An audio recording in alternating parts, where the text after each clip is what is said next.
దేశం అంటే మట్టి కాదు, దేశం అంటే మనుషులు అన్నారు గురజాడప్ప. కానీ అదే మనుషులుని ప్రభావితం చేసి ఎంతో చైతన్యవంతులు చేసినటువంటి ఘన చరిత్ర గురజాడప్పారావు. కానీ అదే మనుషులు ఇప్పుడు ఆయన యొక్క చరిత్ర నాశనం చేయడానికి, విధ్వంసం చేసేయడానికి ప్రయత్నం చేస్తున్న పరిస్థితి. ఒకసారి మనం చూసుకుంటే ఆయన ఇంటి వద్ద మనం ఉన్నాం. ఏదైతే అంటే నిన్న అర్ధరాత్రి ఆ ఇల్లు విధ్వంసం చేసే ప్రయత్నం జరిగింది. ఇప్పటివరకు 3 సార్లు ఆ ప్రయత్నం జరిగింది. ఏదైతే మనకి డోర్ ఉందో ఈ డోర్ ఓపెన్ చేసి లోపలికి వెళ్ళే ప్రయత్నం చేశారు. ఎప్పుడైతే ఈ డోర్ లాక్ ఓపెన్ కాలేదో మనకి ఇక్కడ డోర్ కనిపిస్తుంది కదా, ఈ డోర్ ఓపెన్ చేసి అంటే దీనికి లోపల నుంచి గడియ పెట్టి ఉంటుంది. సో ఇక్కడ తీసి దీన్ని లాగే ప్రయత్నం చేశారు. అంటే ప్రస్తుతానికి ఇది ఓపెన్ చేసి ఉంది, లోపల గడియ పెట్టి ఉంచుతారు. ప్రస్తుతానికి ఓపెన్ చేసి ఉంది కూడా మనం తీయగానే వచ్చింది. దీన్ని తీసేసి లోపలికి వెళ్ళినట్లయితే ఒకసారి మనం లోపల చూస్తే విలువైనటువంటి వస్తువులు, గురజాడ అప్పారావు గారికి సంబంధించిన విలువైనటువంటి వస్తువులు, కన్యాశుల్కం ఒరిజినల్ ప్రచురణ కావచ్చు, అదేవిధంగా మనం చూస్తే ఆయన కళ్ళద్దాలు కావచ్చు, ఆయన వాడినటువంటి విలువైన వస్తువులు, కుర్చీ కావచ్చు, టేబుల్స్ కావచ్చు, మొత్తం అన్నీ కూడా ఈ గదిలో ఉంటాయి అన్నమాట. సో ఇందులోకి వెళ్ళి అంటే ఏమైనా దొంగిలిద్దాం అనుకున్నారో ఏమో కానీ ఇందులోకి వెళ్ళే ప్రయత్నం చేశారు. ఒకసారికి ఈ డోర్ అయితే రాలేదు. మరోవైపు మనం చూసుకుంటే ఇంట్లోకి అంటే ఇక్కడికి వచ్చే ప్రయత్నంలో దుండగులు చేసినటువంటి విధ్వంసం ఒకసారి మనం చూసుకోవచ్చు. ఎందుకంటే ఇది మొదటిసారి కాదు, ఇది 3వసారి ఇక్కడ ఇలా జరగడం. ఇంతవరకు 2 సార్లు కూడా జరిగింది కానీ సరైన యాక్షన్ అయితే ఇంతవరకు లేదు. అనేక మంది గురజాడ అప్పారావు గారి పేరు చెప్పుకొని విజయనగరంలో బ్రతుకుతున్న పరిస్థితి కూడా ఉంది. ఎంతోమంది కళాకారులు అని చెప్పేసి, సాహితీవేత్తలు అని చెప్పి అంటే కొంతమంది, అందరూ అని కాదు, కొంతమంది ఆయన పేరుతో బ్రతుకుతున్నటువంటి పరిస్థితి ఉంది. చందాలు వసూలు చేస్తున్నారు, ఎన్ని చేస్తున్నారు కానీ ఆయన యొక్క నివాసానికి మాత్రం భద్రత కల్పించలేకపోతున్నారు, సరైన చర్యలు చేపట్టలేకపోతే చెప్పుకోవచ్చు. ఒకసారి మనం చూసుకుంటే ఆ బాత్రూమ్ డోర్ని ఏ విధంగా విరగొట్టారో మనం చూసుకోవచ్చు. అదేవిధంగా అక్కడ ఉన్నటువంటి పూల కుండీల్ని ధ్వంసం చేసిన పరిస్థితి. అంటే ఈ గోడ పైనుంచి వచ్చి అంటే లోపల నుంచి అంటే విలువైన గురజాడ అప్పారావు ఇల్లు అనగానే విలువైన వస్తువులు ఉంటాయి, దోచుకుందామనే ఒక ఉద్దేశంతో వచ్చినటువంటి ప్రయత్నంగా మనం చెప్పవచ్చు. మరోవైపు మనం చూసుకుంటే ఇదంతా కూడా గురజాడ అప్పారావు గారి ఇంటి పక్కన ఉన్నటువంటి ఖాళీ స్థలం. ఒకసారి ఈ పరిసరాలు మనం చూసుకుంటే ఎంత అపరిశుభ్రంగా ఉన్నాయో, ఎంత అధ్వానంగా ఉన్నాయో, ఎంత దుర్భరంగా ఉన్నాయో మనం చూసుకోవచ్చు. ఒకసారి మనం చూసుకుంటే ఎలా అంటే ఈ యొక్క గురజాడ అప్పారావు గారి నివాసం పక్కన ఎటువంటి కార్యక్రమాలు జరుగుతున్నాయో ఒకసారి మనం చూసుకోవచ్చు.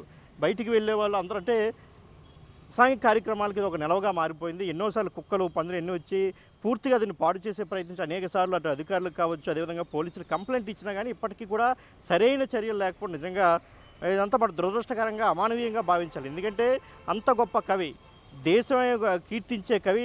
ముఖ్యంగా మనం చూసుకుంటే మొన్ననే నవంబర్ 30వ తేదీన ఆయన వర్ధంతి కూడా చేసుకున్నాం, ఆయన స్మరించుకున్నాం. అధికారులు వచ్చారు, ప్రజాప్రతినిధులు వచ్చారు, ఆయన గురించి ఎంతో గొప్పగా కీర్తించారు. కానీ ఆయన నివాసానికి మాత్రం భద్రత కల్పించలేకపోతున్నారు. ఒక చారిత్రక కట్టడంగా దీన్ని చెప్పుకోవాలి. దీన్ని సంరక్షించడంలో మాత్రం పూర్తిగా వైఫల్యం చెందుతున్నారు. అసలు ఈ ఇన్సిడెంట్ ఏ విధంగా జరిగింది, అసలు ఏం జరిగిందో ఒక్కసారి గురజాడ వారసులు మనతో ఉన్నారు, ఆమెతో మాట్లాడే ప్రయత్నం చేద్దాం. మేడం చెప్పండి, ఏమైంది అసలు? నవంబర్ 30న మనకి గురజాడ 110వ వర్ధంతి జరిగిందండి. ఆ రోజు చాలా వైభవంగా సాంస్కృతిక సమాఖ్య, సాహితీ స్రవంతి, జన విజ్ఞాన వేదికలు గురజాడని చాలా విధాలుగా కీర్తించే ఆడావిడిలో ఉన్నారు. చాలామంది పెద్దలు వచ్చి వెళ్ళారు. మేము కూడా ఆడావిడిలో ఉన్నాం. సరే, రాత్రి 7:30, 8 వరకు మేము కూడా ఇక్కడే ఉన్నాము. నెక్స్ట్ మరుసటి రోజు 1వ తారీఖున వచ్చి చూసేసరికి తలుపులు తెరిచున్నాయి. 9 గంటలకు వచ్చి నేను మా హస్బెండ్ ఉన్నాము. పని అమ్మాయి చేత మొత్తం అంతా క్లీన్ చేయించుకుందాం, ముందు రోజే కదా ఫంక్షన్ అంతా అయింది అనుకుని నేను తలుపులు తెరుచుకునేసరికి కొన్ని తలుపులు తీసున్నాయి. ఏంటి ఇలా ఉన్నాయి, నువ్వు వచ్చి తీసావా అంటే, లేదమ్మా నేను ఇప్పుడే వచ్చానని చెప్పింది. సరే అని చెప్పి గబగబా మేడ మీదకి వెళ్ళాను. ఎందుకంటే మేడ మీద ఆయన వాడిన బంగారు కళ్ళజోడు, స్టాంపు, ఇంకా విలువైన పుస్తకాలు ఉన్నాయి. ఏమైనా దొంగలు వాటి విలువ వాళ్ళకి తెలియదు కదా, మనకు తెలుసు. ఏమైనా ఉంటే డోర్ కొంచెం దగ్గరగా లాగి ఉంది తప్పితే అక్కడ ఏమీ డ్యామేజ్ జరగలేదు. సరే అని పక్కకు వచ్చి చూస్తే ఒక లైటు కింద విరిచేసి పడుంది ఖాళీ స్థలంలో. ఒక లైట్ని అక్కడ వంచేశారు. సరే అని చెప్పి అన్ని గదులు చూసాము. ఎక్కడ ఏది ఆస్తి నష్టం అయితే జరగలేదు కానీ ఇది దుండగాలకి ఆలవాలం అయిపోయింది, ఇది అలవాటు అయిపోయింది. మరి వెనకనున్న ఎత్తు ప్రదేశాల నుంచి లోపలికి దూకి యూరినర్స్, బాత్రూమ్స్ యూజ్ చేసుకోవడానికి వస్తున్నారో లేకపోతే ఆకతాయనానికి వస్తున్నారో మాకైతే తెలీదు. వెంటనే డిపార్ట్మెంట్ వాళ్ళకి ఇన్ఫామ్ చేసాం. వాళ్ళు పోలీస్ కంప్లైంట్ కూడా ఇచ్చారు.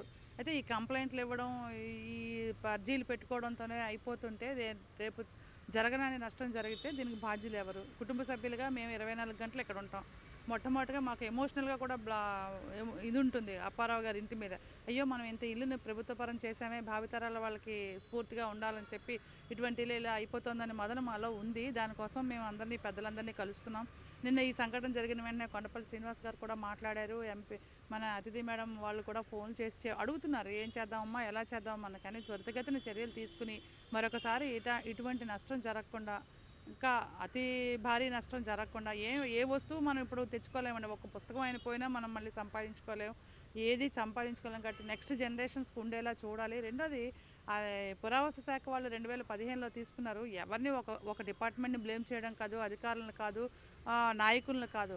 ఏంటంటే ఎవరైనా సరే అప్పారావు గారి మీద కన్సర్న్ ఉంది, కానీ వాళ్ళకి ఒక సమయం కానీ ఒక సరిగిన ఫండ్ కానీ లేకపోవడం వల్ల ఎవరు ఫుల్ ఫ్లెడ్జ్డ్గా దీన్ని పని చేయలేకపోతున్నారు. కాబట్టి ప్రభుత్వం పెద్దల దృష్టికి తీసుకెళ్ళి దీన్ని ఇలా చేస్తే బాగుంటుందని పెద్దలందరూ సలహాలు తీసుకుని ఏ విధంగా ఈ గురజాడ పక్కనున్న స్థలాల్లో ఆడిటోరియం కట్టాలని, గురజాడ ఇంటికి సంరక్షణ చేయాలని, పెద్ద పెద్ద వాళ్ళ ఇళ్ళన్నిటికీ ఎటువంటి రక్షణ ఉందండి? ఒక చిన్న ఈగ దోమ కూడా లోపలికి రాకుండా ప్రొటెక్షన్ ఏర్పాటు చేస్తున్నారు. అలాంటిది ప్రపంచ ప్రఖ్యాతికి సాహిత్యాన్ని తెలుగు జాతికి పరిచయం చేసినటువంటి ఈ మహాకవి ఇంటిని కూడా అంత అత్యున్నత స్థాయిలో తీసుకెళ్తే రేపొద్దున వాళ్ళకి భావితరాల్లో పలానా వాళ్ళు ఇలా చేశారనేది కీర్తి ప్రతిష్టలు ఉంటాయి. ఆయనకు మనం కొత్తగా తేవాల్సిన కీర్తి ఏమీ లేదండి. ఆయన సాహిత్యాన్ని కానీ ఆయన్ని కానీ ఆయన గృహాన్ని కానీ కాపాడుకుంటే చాలు. ఆ దిశగా ప్రభుత్వానికి కానీ అధికారులకు కానీ మేము వినతులు పెట్టుకుంటున్నాం. ఆ వినతులు త్వరితగతిని పరిష్కరించాలని బిగ్ టీవీ తరపున నేను కోరుకుంటున్నానండి. ప్రధానంగా మనం చూసుకుంటే చుట్టుపక్కల అంతా కూడా చాలా అపరిశుభ్రంగా ఉంది. ఇక్కడ నిల్చోవడానికి కూడా దుర్వాసన వస్తుంది. దీనిపై మున్సిపాలిటీ వాళ్ళు కానీ ఏమైనా కంప్లైంట్ చేశారా ఎప్పుడైనా? చేస్తాం సార్. వాళ్ళు సెప్టెంబర్ 20వ తారీఖున, నవంబర్ 29వ తారీఖున, అంటే సెప్టెంబర్ 21 ఆయన పుట్టినరోజు, 20వ తారీఖున శుభ్రం చేస్తారు. నవంబర్ 30న పుట్టినరోజు, నవంబర్ 29. అంటే వాళ్ళని బ్లేమ్ చేయడం కాదు, వాళ్ళ పని ఒత్తిడిలో మనం కంప్లైంట్ చేస్తేనే దీని దృష్టిలో ఉంటుంది. అది ఇది ప్రైవేట్ వాళ్ళు కొనుక్కున్నారు, వాళ్ళకి గవర్నమెంట్కి ఏదో డిస్ప్యూట్లో అది ఉంది. మేము ఎప్పుడో చెప్పాము డిస్ప్యూట్ తెగించి ఇక్కడ ఒక ఆడిటోరియం కట్టండి అని. నిన్న సిఐ గారు వచ్చి ఒక 10 నిమిషాలు అమ్మ నేను ఉండలేకపోతున్నాను ఇక్కడ దుర్గంధం అన్నారు. అలాంటి వాళ్ళు మేము 365 రోజులు 20 గంటలు ఇక్కడే పనిచేస్తున్నామంటే మా పరిస్థితిని అర్థం చేసుకోమని కూడా మేము కోరుతున్నాం. ఈ దుర్గంధం ఆయన నడయాడి సాహిత్యానికి ఎంతో కృషి చేసినటువంటి ఈ ప్రదేశం ఇలా ఉండడం బాధాకరమే. అది చెప్తున్నాం, ఫోటోలు పెడుతున్నాం. ఇప్పుడు మీరున్నప్పుడే ఇది వదులుతుంది. కోచింగ్ సెంటర్లు ఉన్నాయి చుట్టుపక్కల. కోచింగ్ సెంటర్లో ఇంటర్వెల్స్ అందరికి కూడా ఇక్కడ యూరినర్సే. ఏది వెయ్యండి ఇక్కడ అది 2 రోజుల్లో దాన్ని నేలమట్టం చేసేస్తారు. కాబట్టి అందాకలా గోడ కట్టండి. ఎందుకంటే ఈ హోటల్స్ తాలూకా డంపింగ్ అంతా తీసుకొచ్చి ఇక్కడ వేసేస్తారండి. గోడ కట్టండి. గోడ కడితే మొక్కలు మొలిచిపోతాయి, పందులు వచ్చేస్తాయి, పాములు వస్తాయి. కాబట్టి దీనికి శాశ్వతమైన పరిష్కారాలు పెద్దలందరూ ఆలోచించాలని కోరుకుంటున్నామండి. ఇప్పుడు అనేక మంది సాహితీవేత్తలు వస్తారు, కవులు వస్తారు, చిన్న చిన్న సభలు కూడా ఏర్పాటు చేశారు. అటువంటి వారు ఏమైనా ముందుగా వచ్చి ముందుకు వచ్చి ఏమైనా చర్యలు తీసుకునే ప్రయత్నం చేస్తున్నారా? చేస్తారు. ఇప్పుడు విజయనగరంలో ఉన్నటువంటి సాహితీ సంస్థలన్నీ కూడా ఎప్పుడు పడితే అప్పుడు ప్రభుత్వానికి అర్జీలు ఇవ్వడం, అధికారులకు చెప్పడం, టీవీల ద్వారా తమ రచన ద్వారా వీటి యొక్క దుస్థితిని ప్రభుత్వ దృష్టికి తీసుకెళ్ళడం అనేది వాళ్ళ ప్రయత్న లోపం అయితే ఏమీ లేదండి.